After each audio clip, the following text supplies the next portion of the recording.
Dominican media mission के दैनिक आहार में आपका स्वागत है। सबों को जय शु।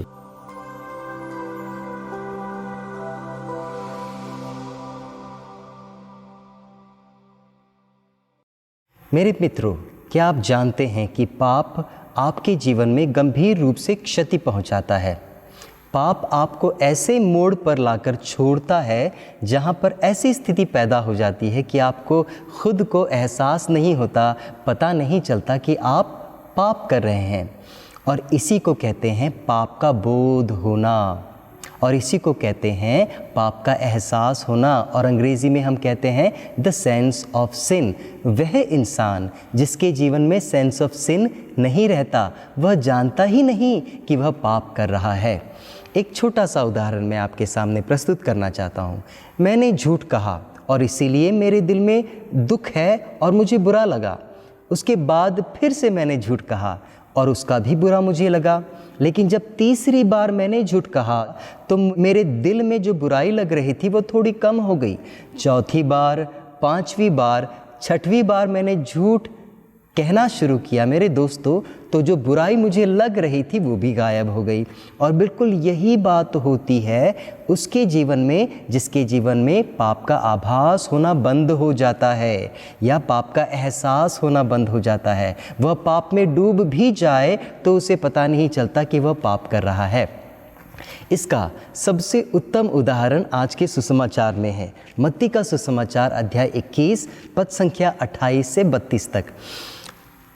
दूसरा पुत्र, पिता दूसरे पुत्र के पास में जाकर पूछता है, पुत्र क्या तुम दागबारी काम करने जाओगे?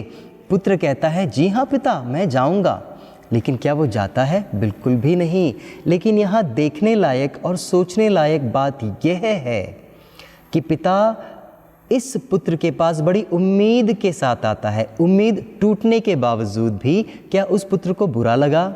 बिल्कुल भी नहीं। बड़े भरोसे के साथ में उस अपने पुत्र को वो बड़ी सी जिम्मेदारी देता है जिसमें वह पुत्र असफल होता है। अपने असफल होने पर क्या वह पुत्र बुरा मानता है या बुरा उसे लगता है? बिल्कुल भी नहीं। और सबसे बड़ी बात, अपने पिता को धोखा देने के बाद क्या उसे बुरा लगता है? बिल्कुल भी नहीं, क्योंकि अगर उसे बुरा लगता तो वो ज़रूर दागबारी जाता। लेकिन ऐसा नहीं होता है।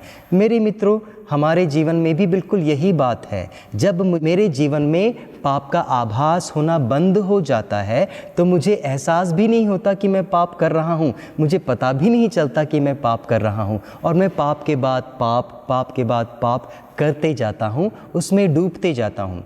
लेकिन जब मुझे एहसास होता है तो क्या होता है?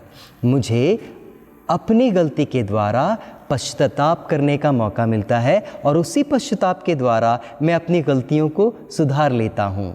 मेरे मित्रों, बिल्कुल यही उदाहरण पहले पुत्र के द्वारा हम देख पाते हैं। पिता पहले पुत्र के पास जाता है और क्या कहता है, पुत्र क्या तुम दागबारी जाओगे? और पुत्र पिता के मुंह पर कह देता है, नहीं जाऊंगा। लेकिन फ़र्क इतना है, दूसरे और पहले पुत्र के बीच में फ़र्क मात्र इतना है कि शायद उसके जीवन में उसकी गलती उसे चुभ रही थी, बार बार चुभ रही थी। वह सोचने लगा कि उसकी गलती कहाँ है और कैसे उसने की है, और शायद इसीलिए वह चुपचाप अपने पिता की इच्छा पूरी करने के लिए दागबारी चला जाता है।